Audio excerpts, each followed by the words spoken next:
Olá, começa agora o Rádio Jornal Inclusão, que traz para você informações sobre acessibilidade, saúde, qualidade de vida, meio ambiente e sustentabilidade.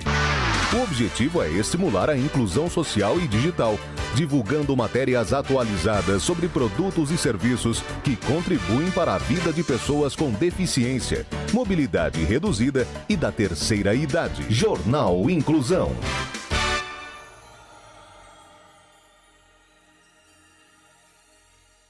Olá, hoje terça-feira, 23 de julho de 2013. Bom dia, Natália Ponce. Bom dia, Fernando Negrão. Confira as manchetes desta edição. Boa visão é essencial para a independência após os 60 anos. Acessibilidade em motéis. Já ouviu falar?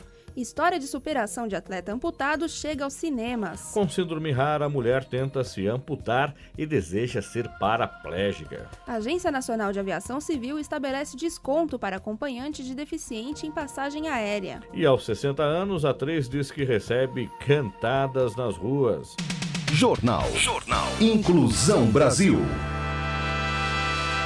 Boa visão é essencial para a independência após os 60 anos. Com o envelhecimento, a saúde dos olhos pede cuidados especiais.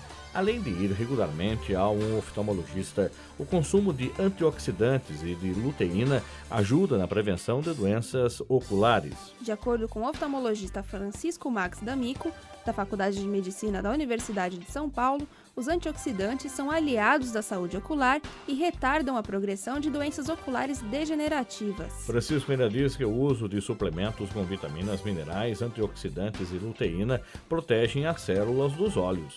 Acessibilidade. Acessibilidade em motéis, já ouviu falar? A lei que trata das regras de acessibilidade em hotéis, por exemplo, também vale para os motéis. Além da estrutura física do quarto, outros pontos também devem ser levados em consideração, como o tamanho da garagem, o banheiro, a hidromassagem, o chuveiro, a piscina, cardápio, sinalizações e altura das mesas. De acordo com a norma técnica, pelo menos 5% dos quartos devem ser acessíveis. Eles devem ser distribuídos em toda a área do motel, por todos os níveis de serviços, além de estarem localizados em rota acessível. Também é recomendado que outros 10% do total de dormitórios sejam adaptáveis para acessibilidade. As dimensões dos móveis devem atender ao alcance manual e visual, além de ser dispostos de forma que não bloqueiem uma faixa de circulação de 90 centímetros de largura. A altura das camas deve ser de 46 centímetros, facilitando a transferência da cadeira de rodas, bem como o levantar e sentar de pessoas com mobilidade reduzida. Quando houver telefones, interfones ou similares, eles devem ter um sinal luminoso e controle de volume de som, apesar de não ser citado na norma. Os deficientes auditivos oralizados são mais bem atendidos por meio de chats e mensagens de texto. Os dispositivos de sinalização e alarme de emergência devem alertar as pessoas com deficiência visual e as pessoas com deficiência auditiva. E no banheiro, deve ter um dispositivo de chamada para casos de emergência. Educação e esporte. História de superação de atleta amputado chega aos cinemas. Pauê, um garoto de Santos que aos 18 anos teve as pernas decepadas por uma locomotiva, faz palestras pelo Brasil. Agora, as histórias e os ensinamentos desses encontros foram registrados em um documentário. Ele chegou a ser campeão mundial de triatlo, entre outras conquistas, até então inéditas para um jovem sem parte das pernas. O filme se chama Pauê, o Passo de um Vencedor, e foi apresentado em pré-estreia no auditório da Secretaria de Governo dos Direitos da Pessoa com Deficiência, em São Paulo. Ele foi exibido também em Santos, no Parque Roberto Mário Santini. Dirigido por Fábio de Souza Capellini, o documentário começou a ser filmado em 2009, registrando a participação de Paulo Eduardo na São Silvestre, a mais importante corrida de rua do país. Ele correu usando próteses especiais e terminou sem problemas, resultado bem diferente do registrado na primeira tentativa, 5 anos antes, quando usou as próteses comuns e acabou com os cotos das pernas machucados por bolhas e assaduras gigantes. O filme é conduzido pela palestra motivacional, hoje uma das atividades profissionais do atleta. Nela, Pauê passa uma mensagem de otimismo, usando a própria história como demonstração de que é possível superar os piores obstáculos. Pauê foi atropelado quando ia de casa para a academia, em 8 de junho de 2000. Ele ficou quase 60 dias no hospital. Em pouco tempo, passou a caminhar sem ajuda, usando prótese, já que as pernas foram amputadas abaixo do joelho. 6 meses depois de sair do hospital, participou de uma competição de natação no Mar de Santos, uma travessia de 1.500 metros. Pauê voltou a surfar e encarou novos desafios. No triatlo, chegou a ser pentacampeão brasileiro e tetracampeão internacional. Também passou a dar palestras em entidades e empresas e lançou um livro que se chama Caminhando com as Próprias Pernas. Escute um trecho do documentário. Aquele momento ali na minha vida foi um divisor de águas. Foi parar no tempo e ver para que lado que eu vou agora. Teve o medo, né? O medo de ser vencido, mas o medo de vencer nunca. Transformou tudo aquilo em alegria, em felicidade, realização profissional, realização pessoal, em doação, né? O que ele tem vontade, o que ele tem de sonho, ele corre atrás e consegue realizar. Participar de triatlo, ele nada, ele faz tanta coisa que eu falei, pô, eu com 2 não consigo, imagina tu aí 100. Uma pessoa iluminada, assim, que é bom sempre estar do lado. O que importa mesmo é a maneira como a gente reage. Esse eu acho que é o maior exemplo que o Pauê está dando aí pra gente. Uma das nossas obrigações é encontrar o nosso caminho, pô. Ele encontrou, tá amarradão. Você está ouvindo o Jornal Inclusão Brasil. Ciência e tecnologia. Com síndrome rara, mulher tenta se amputar e deseja ser paraplégica. Apesar de não ter nenhum problema nas pernas, uma americana optou por viver a vida de uma portadora de deficiência física.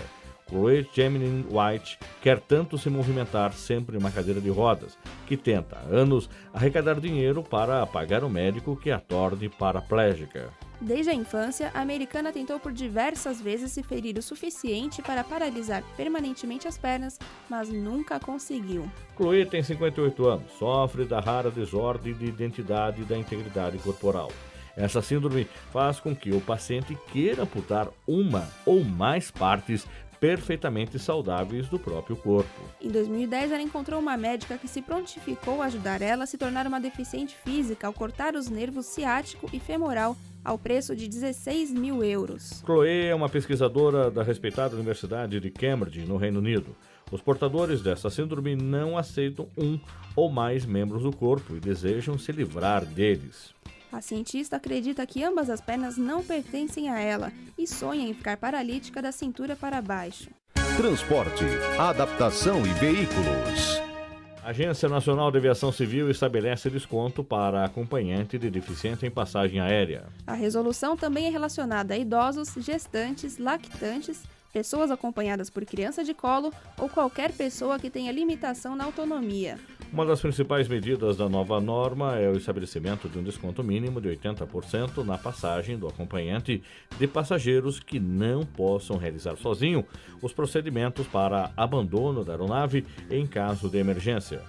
Isso se aplica, segundo a resolução, a pessoas que viajem em maca ou crianças em incubadora, que não possam atender às necessidades fisiológicas sem ajuda ou que impedimento de natureza mental ou intelectual não possam compreender as instruções de segurança do voo. O acompanhante deve obrigatoriamente viajar na mesma classe do passageiro, na cadeira ao lado.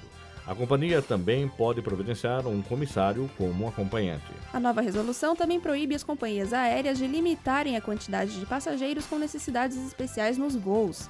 Pela norma anterior, elas podiam fazer essa limitação em alguns casos, como em situações que afetem a segurança do voo. O passageiro deve informar à empresa as necessidades especiais que forem precisas no momento da compra do bilhete, com antecedência mínima de 48 horas antes da partida do voo, para casos gerais, e 72 horas nos casos em que é necessário um acompanhante.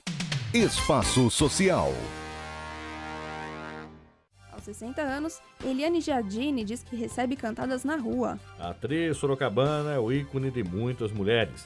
Bem-sucedida na carreira, sabe lidar bem com a idade, sem perder a beleza e sensualidade para o tempo. Ela diz que nunca se achou bonita ou sensual, mas confessa que recebe cantadas na rua. Eliane acha surpreendente as pessoas trazerem a sensualidade de suas personagens para a realidade. Ela diz que fica surpresa quando lembra a idade que tem. De acordo com Eliane Giardini, as pessoas falam que ela parece ter no máximo 50 anos, mas a atriz confessa que 60 anos, que é a sua idade, não a incomoda. Jornal Inclusão Brasil. O Jornal Inclusão fica por aqui. Você que possui algum tipo de deficiência e quer entrar no mercado de trabalho, envie seu currículo e um laudo médico para contato.inclusãobrasil@gmail.com. contato.inclusãobrasil@gmail.com. Obrigado pela audiência, tenha um ótimo dia e até o próximo programa. Bom dia para você, obrigado pela audiência e fique agora com o Jornal da Cruzeiro. Termina aqui o Jornal Inclusão, um projeto de extensão universitária da Pró-Reitoria Acadêmica da Universidade de Sorocaba, em parceria com a Rádio Cruzeiro FM e o Jornal Inclusão Brasil, sob responsabilidade da fisioterapeuta Dariene Rodrigues. A apresentação: Fernando Negrão Duarte e Natália Ponce. Reportagem: Ana Carolina Chinelato, André Nunes, Roberta Romão e Marinalva de Almeida. Gravado nos estúdios da Universidade de Sorocaba, com técnica de Paulo César Queiroz. Tenham todos um bom dia e até a próxima edição.